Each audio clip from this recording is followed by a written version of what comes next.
గతంలో జగన్ రెడ్డి గారు, చిరంజీవి గారు వచ్చి కూర్చుంటే, చక్కగా తండ్రి సమానులు, తల్లి సమానులని చిరంజీవి గారు చక్కగా మాట్లాడితే, వెంటనే పేర్ని నాని అన్న చూడు చిరంజీవి అన్నకి ఏం కావాలో అవన్నీ అందుబాటులో చేయండి. డిస్ట్రిబ్యూటర్‌తో ఏమైనా సమస్య ఉంటే, ఆ సమస్యను మీరే స్వయంగా రెక్టిఫై చేసి, చిరంజీవి అన్న ఏది అడిగితే అది అనుకూలంగా చెయ్యండి అన్నాడు. అదే రకంగా భార్య, భర్తని ఇద్దరిని ఇంటికి పిలిచి భోజనం పెట్టాడు. ఎక్కడన్నా వాళ్ళు ముగ్గురు కలిసి ఒక ఫోటో దిగడము, వాళ్ళ ఇంట్లో భోజనం పెడుతున్న విజువల్స్ బయటికి తీసుకురావడము, లేకపోతే చిరంజీవి గారు నా తమ్ముడులాంటోడు ఆ! జగను అనే ఒక మాట అనడము. ఇలాంటి పరిపాలకుడిని నేనెక్కడా చూడలేదు అని అనిపించుకోవడము, ఇలాంటి పిచ్చి పబ్లిసిటీలు ఎక్కడా చేయలేదండి. 2 గంటలు, 3 గంటలు ఆ ఇంట్లో ఉన్నప్పటికీ ఎన్ని మాటలు మాట్లాడుకున్నా ఒక్క మాట గాని బయటికి రాకుండా "భలేవాడివి అన్న. నిన్ను ఆతిథ్యం ఇచ్చుకోవాలనుకున్నా, పిలుచుకున్నా చాలు. జనాలకు తెలియబడలా. పో నువ్వెట్లంటే అట్లా" అని పంపించినాడు సార్. అదే మాదిరిగా కర్నూలులో కవాతులు చేసుకుంటానంటే, ఆ జగన్ రెడ్డి గారిని తిట్టడానికి కూడా కొన్ని వేల మందికి పర్మిషన్ ఇచ్చినాడు సార్. కానీ ఈరోజు 2000 మందితో సాధక మీటింగ్‌కి ఆ రేవంత్ రెడ్డి పర్మిషన్ ఇవ్వల. ఈరోజు జగన్ రెడ్డి గారు నీకు అన్ని పర్మిషన్‌లు నువ్వు వారాహి ఎక్కి వీధులు వీధిలో తిరిగి వీరంగం వేయడానికి నీకిచ్చిన పర్మిషన్ జగన్ రెడ్డి గారే గదా! అంటే ఈ రాష్ట్రంలో ఒక స్వేచ్ఛని కల్పించినాడు. నీకెక్కడైనా తిరిగే అవకాశాన్ని కల్పించినాడు. నువ్వు ప్రతిపక్ష నాయకుడైనప్పటికీ, బూతులు తిడుతున్నప్పటికీ, వైసీపీ నా కొడకల్లారా, సన్నాసులారా, ఎదవల్లారా, క్రిమినల్ సామ్రాజ్యం ఇన్ని మాటలు. ఆఖరికి కాకినాడలో ఉండే ద్వారంపూడిని గుడ్డలెప్ప తీసి కొడతాను ప్రభుత్వం రాగానే అన్నాడు. సెంట్రల్‌తో చెప్పి నిన్ను ఆటలాడించకపోతే జగన్ అన్నాడు. అన్ని అన్నప్పటికీ ఒక్క కంప్లెయింట్ గాని, ఒక్క వైసీపీ అభిమాని గాని ఎక్కడన్నా ఇచ్చినారా? ఆళ్ళంతకంటే ఎక్కువే ఎక్కడన్నా తిట్టారు ఇచ్చినారా గదా అండి? మేడం. సార్ ఆళ్ళంత సార్ ఒ సార్ ఒకళ్ళనొకళ్ళు తిట్టుకోవడం వరకు ఒక పరిధి సార్. ఆ తిట్టుకోవడాలు దాటి ఈరోజు నాగేశ్వరరావు గారి మీద కేస్ కట్టడమే దానికి గల పర్యవసానం సార్. సార్ ఈరోజు ఆయన 4 మాటలంటాడు, ఈయన 4 మాటలంటాడు అక్కడితో అయిపోతది. నువ్వు బయట తిరగడానికి వీల్లేదు. నీకు పర్మిషన్ ఇవ్వనంటే ఎలా సార్? సార్ ఆ సుగాలి ప్రీతి తల్లి వీల్ చైర్‌తో ర్యాలీ చేస్తూ సెక్రటేరియట్ దాకా వెళ్తాను. నా ఆవేదన తెలియపరుస్తాను. నా బిడ్డ చనిపోయింది. ఇంతవరకు పట్టించుకోవట్లేదు అంటూ ఈ గవర్నమెంట్ వచ్చాక డీజీపీకి, హోమ్ మినిస్టర్‌కి అప్లై చేసుకుంటే ఎవ్వరు పర్మిషన్ ఇవ్వలేదు సార్. ఆ రోజు నీకు కర్నూలులో కవాతులు చేసి ఆ ముఖ్యమంత్రిని నువ్వు తిట్టినావు కదా! ఈరోజు అతన్ని తిట్టడానికి కాదు, నా ఆవేదన తెలియపరచడానికి అంటూ సెక్రటేరియట్‌కొస్తానంటే ఎందుకు పర్మిషన్ ఇవ్వలా? మోడీ గారు శ్రీశైలం వస్తున్నారు. అక్కడ నా ఆవేదన ఆయనకి చెప్పుకోవాలి అంటే ఎందుకు పర్మిషన్ ఇవ్వలేదు? సో, ఇవన్నీ గతంలో ఆ రేవంత్ రెడ్డి గారికి, ఈరోజు జగన్ రెడ్డి గారికి మీకు తేడా తెలుస్తుంది కదా! సో, ఒకటి సార్.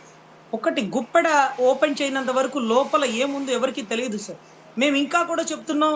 జగన్ గారు, చంద్రబాబు గారు ఢీ అంటే ఢీకొంటే, జగన్ గారు ఒక్క దెబ్బలో గాలిలో లేపుతారు చంద్రబాబు గారిని. అప్పుడు జగన్ గారే ఏకైక ముఖ్యమంత్రి అవుతాడు.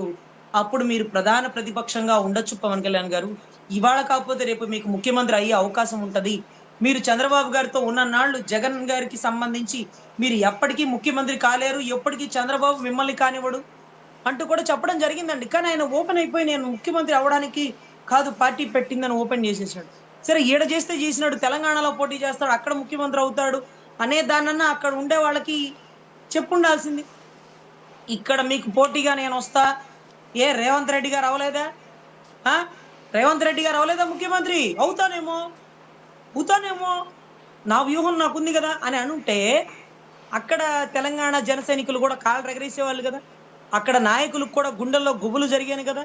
ఎందుకంటే 2 చోట్ల ఓడిపోయినోడిని ఎగతాళి చేశారు. తెలంగాణలో గాదు ఆంధ్రాలో డిప్యూటీ సీఎం అయ్యా. నన్ను నేను ప్రూవ్ చేసుకున్నా. ఇప్పుడు కూడా మీ అందరి మధ్యలో మిమ్మల్ని దాటుకొని సీఎం స్థానాన్ని కొడతాను. నేనేంటో నిరూపిస్తాను. నా సైన్యం బలమేంటో చూపిస్తాను అంటే అవుతామో లేదో తర్వాత సంగతి. ఆ డైలాగ్ ఎంత కిక్కొస్తది సార్. అదంతా వదిలేసి ఆడే ఏడవలేకపోయాను, ఏడేమి ఏడుస్తాను.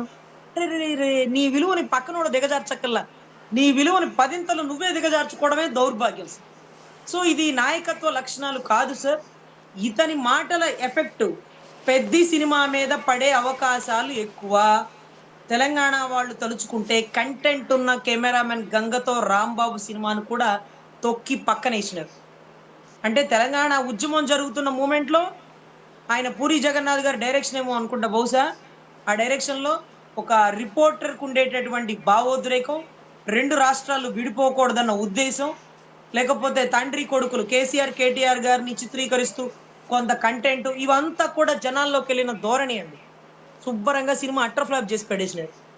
మళ్ళీ అదే టైంలో మీ అయ్య జాగీరా తెలంగాణ అంటే, అవును మా అయ్యల జాగీరే. ఏం మీ అయ్య జాగీరా? అని భావోద్వేగంలో మాట మాట పెరుగుతున్న టైంలో ఇప్పుడు 'పెద్ది' సినిమా ఫ్లెక్సీలు, డిస్ట్రిబ్యూటర్లు అందరూ ఉద్యమకారుల తాలూకానే. ప్రొడ్యూసర్‌లు, డైరెక్టర్లు, వాళ్ళ కింద పనిచేసేవాళ్ళు, సినిమా థియేటర్ల ఓనర్లు. అరెరెరెరే! ఇంత పెద్ద గొడవ. సినిమా రిలీజ్ అంతా అయిపోయాక సక్సెస్ తర్వాత ఇది జరిగుండాల్సింది. ఈ టైంలో ఇది ఎటువైపు దారి మళ్లుతుందో, సినిమా టికెట్లు పెంచమంటే ఆలోచిస్తే ముఖ్యమంత్రి కోర్టుకు వెళ్తే, కోర్టు 6వ తారీఖు వాయిదా ఇస్తే, సినిమా 4 తారీఖు రిలీజ్ 6 తారీఖు వాయిదా ఇవ్వడం ఏంటి? 6 తారీఖు వాయిదా ఇస్తే ఈ 2 రోజులు సినిమా రేట్లు పెరగవా? టికెట్ల రేట్లు. సో, ఇవంతా కూడా చూడాలండి. బాబాయ్ ఎఫెక్టు అబ్బాయి సినిమా మీద పడుతుందా? పడదా? అనేది.